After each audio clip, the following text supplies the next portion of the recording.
All right, Thursday Warriors. Eating cookies with a fork. I love this analogy. My amazing wife made cookies this past Monday night, excuse me. And I ended up having to eat them with a fork. Why did I have to eat cookies with a fork?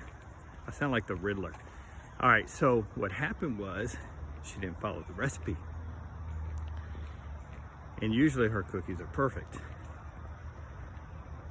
So why do I talk about cookies, how we eat them, and recipes? Because everything we want has a recipe. I don't know what you want.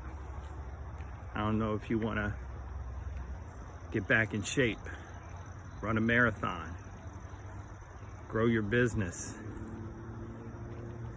I don't know what it is, but I know there's a recipe.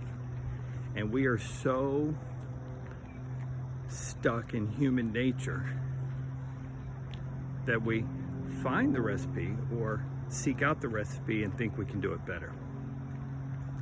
There is someone who's done it, who has created the recipe, written the recipe, and knows the recipe. My challenge to you today, Thursday Warriors, is find the recipe that you want to follow to get the results. So you don't have to eat your cookies with a fork. You get them nice, fluffy Nestle Toll Houses. All right, I have found a few recipes in my life. So if you're looking for one and you think I can help, reach out to me. See you next week.